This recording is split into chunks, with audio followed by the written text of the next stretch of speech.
7 de junho de 1951, prisão de Landsberg, Alemanha. A mesma cela onde Hitler escreveu Mein Kampf agora testemunhava o fim de outro capítulo sombrio da história. Às 5h47 da manhã, Paul Blobel, 56 anos, subiu ao cadafalso sem demonstrar arrependimento. Em seus olhos frios não havia lágrimas, apenas o vazio de quem orquestrou o extermínio de mais de 60 mil pessoas. Crianças judias em Kiev, famílias inteiras em Babi Yar, idosos ucranianos, todos enterrados em valas que ele mesmo mandou cavar. Depois, quando a derrota se aproximava, retornou para queimar os corpos e apagar as evidências. Como um homem comum se transformou no arquiteto de um dos maiores massacres da Segunda Guerra Mundial? Por que escolheu retornar aos locais dos crimes para destruir as provas? E quais foram suas últimas palavras antes da corda apertar seu pescoço? Fique até o final para descobrir as 3 palavras perturbadoras que Blobel sussurrou momentos antes do alçapão se abrir. Antes de começarmos, estamos rumo à meta de 1 milhão de inscritos. Parece distante, mas com a sua ajuda, podemos chegar lá. Inscreva-se agora, deixe seu like e faça parte dessa história. O nascimento de um monstro. A vida. Antes dos crimes. Para entendermos o monstro, precisamos conhecer suas origens. Paul Blobel nasceu em 13 de agosto de 1894, na histórica cidade de Potsdam, um local que respirava tradição militar, rigidez moral e glória imperial. Situada às margens do rio Havel, Potsdam fora, por séculos, residência da realeza prussiana e centro simbólico do militarismo alemão. Era ali que se formavam os oficiais do antigo exército imperial, onde a ordem era inquestionável e o dever quase sagrado.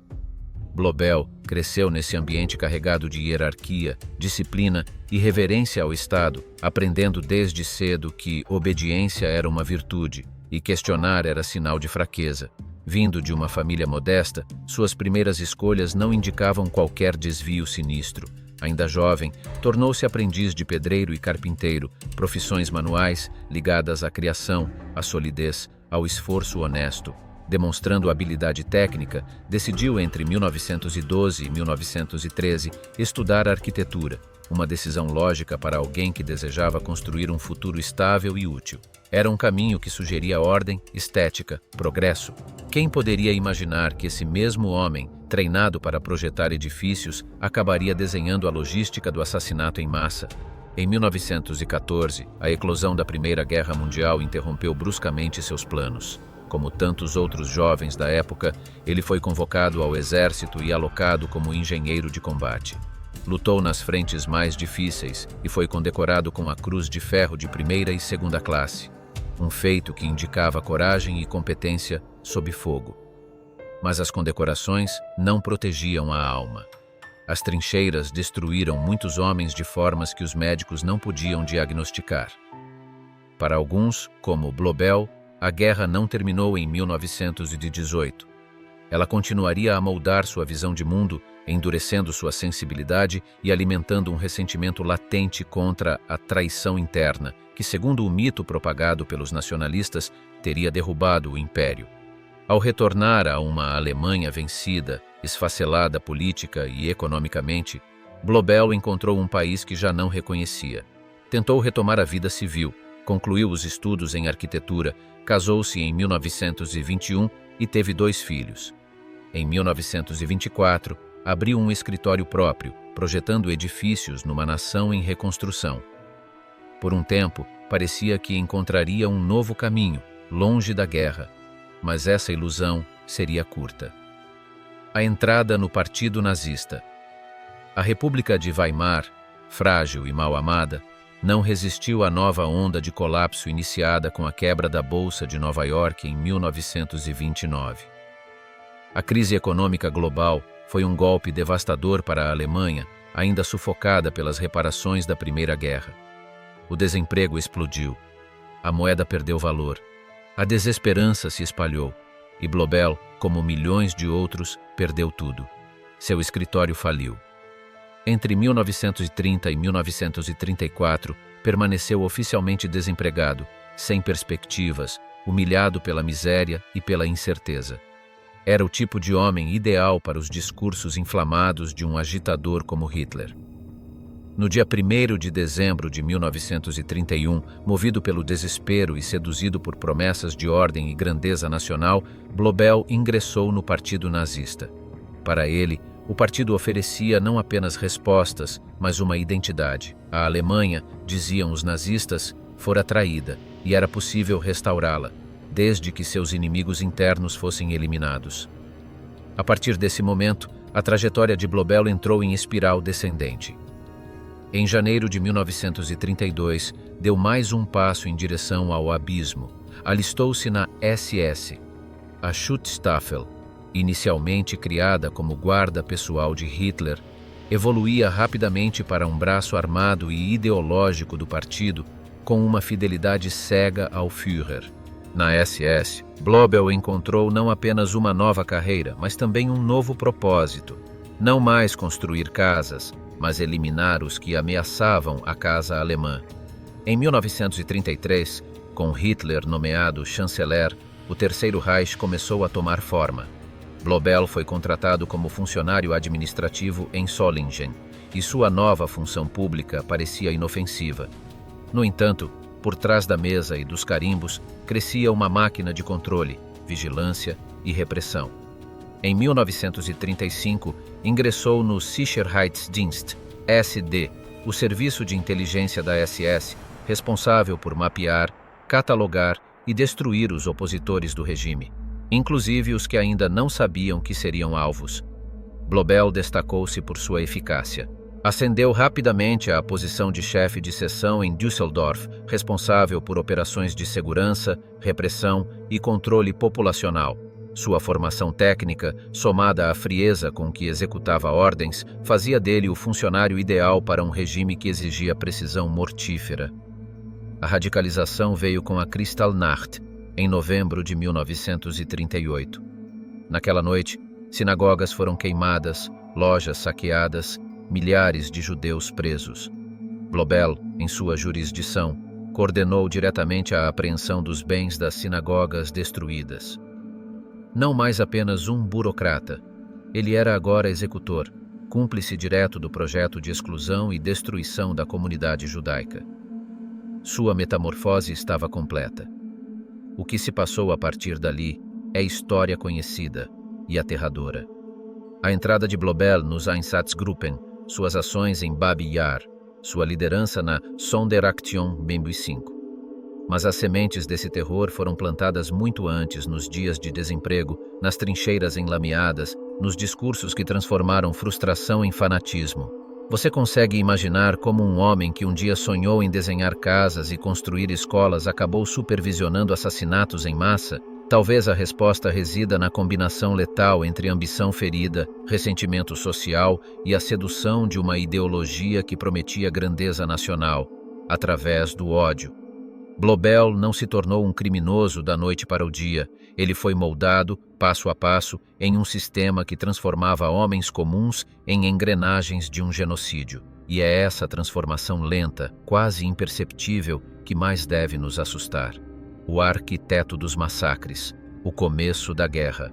A Segunda Guerra Mundial começou oficialmente em 1º de setembro de 1939, quando a Alemanha nazista invadiu a Polônia, rompendo os acordos internacionais e surpreendendo o mundo com uma violência fulminante. A tática utilizada foi o Blitzkrieg, ou Guerra Relâmpago, uma combinação coordenada de ataques aéreos, bombardeios de artilharia e movimentação rápida de tropas blindadas. Em menos de um mês, Varsóvia capitulava e o país inteiro era dividido entre os invasores, a Alemanha e a União Soviética, conforme previsto pelo Pacto Molotov-Ribbentrop. Com o início da guerra, os nazistas abandonaram qualquer pretensão de respeitar convenções legais. A máscara de normalidade, que ainda era sustentada com certo esforço até 1939, caiu por completo. O que se seguiu foi a radicalização de um projeto genocida que já vinha sendo arquitetado desde os anos iniciais do regime.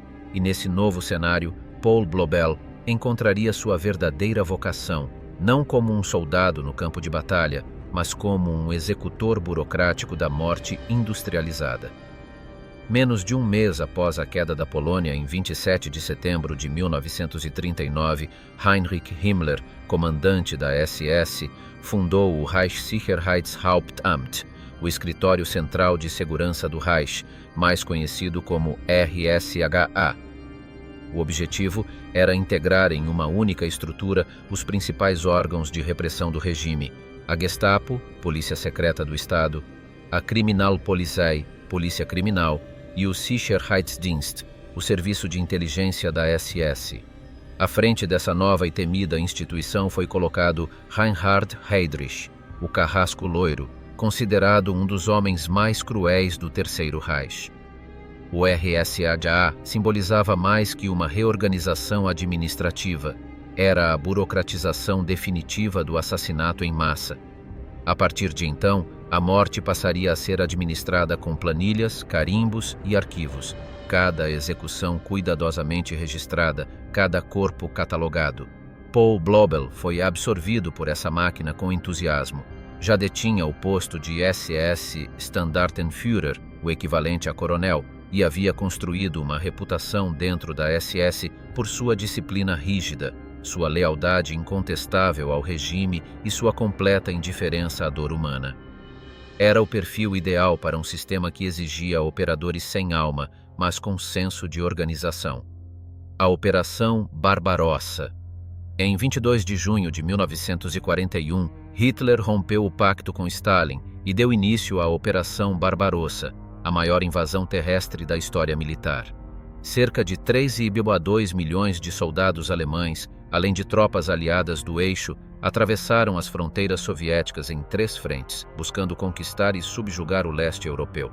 Mas junto das divisões da Wehrmacht, vinham outros homens, menos numerosos, mas ainda mais letais. Eram os Einsatzgruppen. Essas unidades móveis de extermínio, organizadas pelo RSHA, somavam aproximadamente 3.000 homens no início da operação, divididos em 4 grandes grupos, A, B, C e D. Cada grupo atuava em determinada frente de invasão, seguindo as tropas regulares e limpando as áreas recém-conquistadas. Seu objetivo não era lutar, mas executar. Judeus, comunistas, comissários políticos, ciganos, deficientes, religiosos e qualquer outro elemento considerado inimigo ideológico do regime. Paul Blobel foi colocado no comando do Sonderkommando IV, subordinado ao Einsatzgruppe C, sob o comando geral de Otto Rasch. Sua zona de atuação se estendia pelo território da Ucrânia, região de alta densidade judaica, onde a violência alcançaria níveis inconcebíveis. Antes de iniciarem sua missão, os líderes dos Einsatzgruppen foram reunidos por Himmler, que fez questão de deixar tudo claro. As ordens vinham diretamente de Hitler. Não havia espaço para questionamentos morais. Cada executor receberia total respaldo legal e ideológico, com a garantia de que a responsabilidade não recaía sobre os homens no campo, mas sobre a cúpula do Reich. Com isso, eliminava-se qualquer resquício de culpa e se incentivava a entrega total à barbárie. Blobel acatou com entusiasmo. Logo em agosto de 1941, criou um gueto na cidade de Jitomir, confinando cerca de 3.000 judeus. Semanas depois, ordenou o extermínio de todos. Não houve registros formais, nem justificativas burocráticas, apenas a ordem e a execução. O genocídio era metódico, frio e impessoal. No mesmo mês, recebeu nova missão: executar os judeus de Bila Tserkva, uma cidade a sudoeste de Kiev. A ordem vinha de Friedrich Jeckeln, representante de Himmler no sul da URSS, e tinha o apoio explícito do Marechal Walter von Reichenau, o mesmo que dias depois assinaria o famoso Decreto de Severidade, incentivando a matança de civis soviéticos. Em 22 de agosto, sob o comando de Blobel, cerca de 5.000 pessoas foram assassinadas, entre elas idosos, mulheres grávidas e crianças de colo. Um dos episódios mais brutais dessa operação envolveu cerca de 90 crianças que haviam sido separadas dos pais e abrigadas em um prédio abandonado. Soldados da Wehrmacht, sensibilizados pela situação, pediram a suspensão da execução, especialmente os capelães militares, que relataram cenas de profundo sofrimento entre os pequenos. Mas Blobel foi inflexível. Ordenou que todas fossem mortas. Testemunhas afirmaram que a matança foi feita de forma lenta e desorganizada, com soldados disparando contra crianças que corriam, choravam e se escondiam, tornando a cena ainda mais angustiante. Alguns desses soldados desertaram pouco tempo depois, incapazes de conviver com o trauma. Em setembro, as tropas alemãs tomaram Kiev, a capital da Ucrânia. Um atentado com explosivos no quartel-general da Wehrmacht foi usado como desculpa para uma represália em larga escala. A SS culpou os judeus pela ação e decidiu exterminar toda a população judaica restante da cidade. Foi assim que se organizou o massacre de Babi Yar. Em 28 de setembro de 1941, os nazistas espalharam cartazes por Kiev ordenando que todos os judeus se apresentassem com documentos e pertences para serem reassentados. A mentira foi eficaz. No dia seguinte, mais de 30.000 pessoas, famílias inteiras, idosos, mulheres grávidas, crianças, se reuniram no ponto indicado. Muitos ainda acreditavam que seriam enviados para algum campo de trabalho, mas o destino era a ravina de Babi Yar. Nos dias 29 e 30 de setembro, os judeus foram conduzidos ao desfiladeiro, obrigados a se despir, alinhar-se em pequenos grupos e deitar-se sobre os corpos das vítimas anteriores. Em seguida, eram executados com rajadas de metralhadora e seus corpos empurrados para dentro do fosso. A operação foi coordenada por Blobel e realizada pelo Sonderkommando 4A, com apoio de unidades da Polícia de Ordem, Ordnungspolizei e colaboradores ucranianos. Ao fim do massacre, 33.771 judeus haviam sido mortos em apenas 48 horas. Uma das poucas sobreviventes, Dina Pronicheva, fingiu-se de morta e permaneceu por horas sob os cadáveres. Sua descrição posterior seria usada em julgamentos de crimes de guerra. Falou sobre o som incessante dos tiros, o cheiro de sangue, o choro das crianças e o pânico das mães. Contou como o chão parecia se mover, e de fato se movia, pois os corpos ainda vivos tremiam sob os outros, enquanto o sangue escorria para a terra encharcada. Anos depois, quando retornou ao local, Paul Blobel não expressou remorso. Ao contrário, apontou a ravina e declarou friamente: "Aqui jazem meus 30.000 judeus." Mas Blobel não se contentava apenas com o massacre a céu aberto. No final de 1941, em Poltava, começou a testar um novo método: vans de gás, que seriam utilizadas futuramente nos campos de extermínio como Chelmno e Sobibor. Eram caminhões selados, nos quais as vítimas eram colocadas e expostas ao monóxido de carbono gerado pelo escapamento. Em minutos, todos morriam asfixiados. Um método silencioso, mais limpo, sem tiros, sem testemunhas. Até janeiro de 1942, estima-se que o Sonderkommando 4A, sob comando direto de Blobel, tenha assassinado mais de 60.000 pessoas.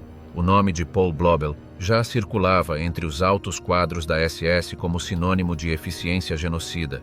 Era temido, respeitado e perigoso até para seus próprios pares. Mas o próprio corpo de Blobel começou a ruir. O alcoolismo que sempre o acompanhara se agravou.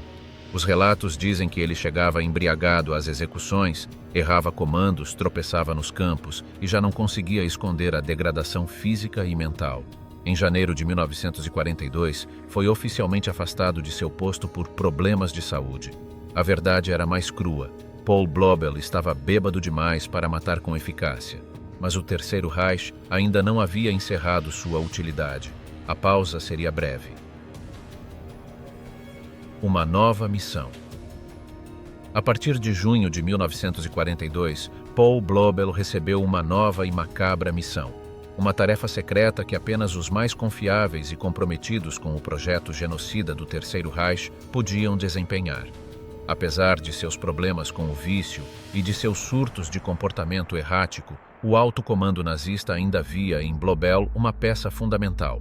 Era um homem com experiência técnica, frieza emocional e uma obediência sem questionamentos. Exatamente o tipo de executor necessário para uma tarefa que o próprio Reich não ousava registrar nos papéis. Heinrich Müller, o temido chefe da Gestapo, convocou Blobel pessoalmente e, sem nenhuma documentação formal, nomeou o chefe da Sonderaktion Mi 1005, uma operação que deveria ser executada com absoluto sigilo. Para o mundo exterior, ele seria apenas o chefe do SD de Nuremberg. Na prática, era o supervisor da destruição sistemática da memória do Holocausto. A Sonderaktion Min-5 foi concebida no mais alto escalão da SS com um único propósito: eliminar os rastros físicos do genocídio, apagando qualquer vestígio que pudesse incriminar o regime nazista no futuro.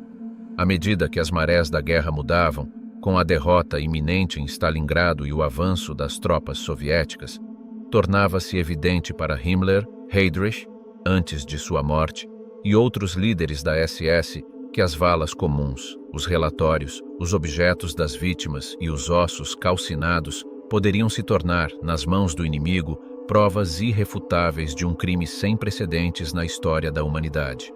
Era necessário limpar o leste europeu antes que fosse tarde demais. Blobel, experiente em engenharia e especialista em operações em larga escala, percorreu as zonas ocupadas com sua nova tarefa: desenterrar os corpos dos assassinados, queimá-los e espalhar suas cinzas.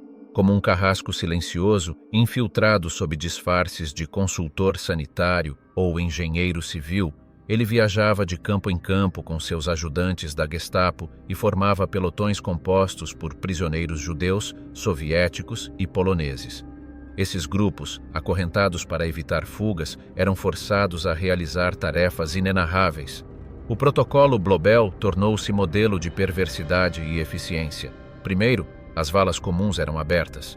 Os prisioneiros tinham que usar as mãos e pás para remover os corpos de famílias inteiras, muitas vezes sem ossos inteiros, esmagados sob o peso de meses de decomposição.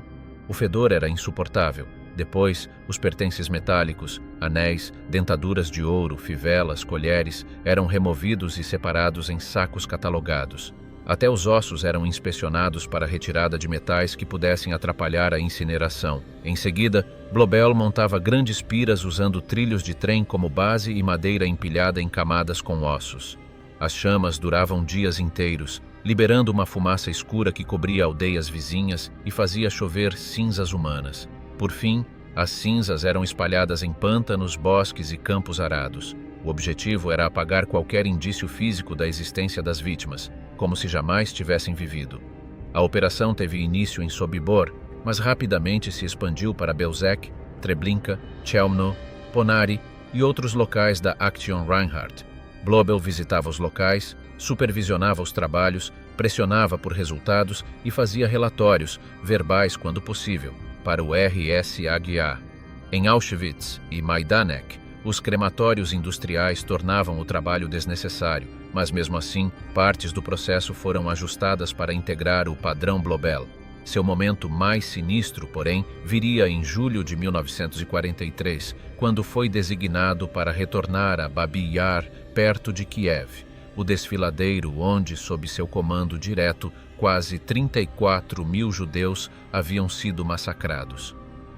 A região já era famosa entre os soldados da SS como a Vala de Blobel. Agora, ele voltava para reverter a própria obra. Mais de 300 prisioneiros foram trazidos para a escavação dos cadáveres. Muitos tinham que trabalhar com os olhos vendados ou sob gritos e chicotadas, limpando os ossos, queimando os restos, separando dentes de ouro. A fumaça impregnava o solo e o ar. As águas do desfiladeiro borbulhavam sob o calor das chamas. Blobel acompanhava o processo com obsessiva atenção aos detalhes, anotando métodos de incineração mais eficazes e adaptando as piras com maior ventilação para acelerar o fogo. Era uma engenharia da negação, uma ciência voltada ao esquecimento, mas nem mesmo ele conseguia controlar tudo. 18 prisioneiros conseguiram escapar em uma ousada fuga que envolveu serrar correntes, escalar fossos e se esconder por semanas nas florestas da Ucrânia. Anos depois, os testemunhos desses sobreviventes seriam cruciais para expor ao mundo os detalhes da Sonderaktion Min-5, inclusive o papel central de Paul Blobel. Mesmo diante do horror absoluto, Blobel mantinha um ar de orgulho. Nas raras visitas de inspetores do RSAGA ou da Gestapo, fazia questão de apresentar estatísticas sobre toneladas de cinzas processadas, tempo médio de cremação, eficiência por grupo de trabalho. Havia em sua postura uma vaidade técnica, como se estivesse descrevendo o sucesso de uma fábrica modelo. Em cartas pessoais, usava expressões como eliminação concluída com êxito ou redução completa das provas físicas. Por trás dessa fachada de frieza e competência, no entanto, a realidade se tornava instável. Com a queda de Mussolini e o desembarque aliado na Sicília em julho de 1943, a confiança no avanço nazista começou a ruir. O Reich precisava esconder seus crimes, mas também se preparar para a possibilidade do colapso. A Sonderaktion 1005 passou a ser reduzida, fragmentada, deslocada para regiões menos acessíveis. Os arquivos foram queimados, os relatórios destruídos, e Blobel foi lentamente afastado de seus comandos, substituído por oficiais mais discretos. Sua utilidade havia se esgotado. Agora, era apenas um homem que sabia demais. Em seus últimos meses à frente da operação, Blobel já não era o engenheiro ambicioso do início da guerra, mas um executor inquieto, movido por álcool, paranoia e uma sensação crescente de que tudo escapava ao controle. Seus próprios subordinados passaram a desconfiar de seu comportamento errático. Alguns relatórios indicam que ele falava sozinho, chorava diante das piras ou se exaltava sem motivo. A máquina que ajudara a construir começava a engoli-lo. E então, resta a pergunta inevitável: como um homem que se dizia engenheiro, patriota e pai de família pôde dedicar sua inteligência, sua técnica e sua energia à tarefa de apagar vidas e depois apagar os rastros dessas mortes? Antes de continuarmos com o vídeo, não se esqueça de se inscrever no canal, ativar o sininho para não perder nenhuma novidade e deixar o seu gostei. Assim, você apoia diretamente o nosso trabalho por aqui. Se você realmente quer ajudar o canal, comente: quero mais histórias. Fazendo isso, você nos incentiva a continuar produzindo conteúdos como este e também ajuda as nossas produções a alcançarem ainda mais pessoas, ok? Agora sim, prepare-se, pois vamos conhecer o destino de Paul Blobel. O fim de Paul Blobel, a queda do regime nazista.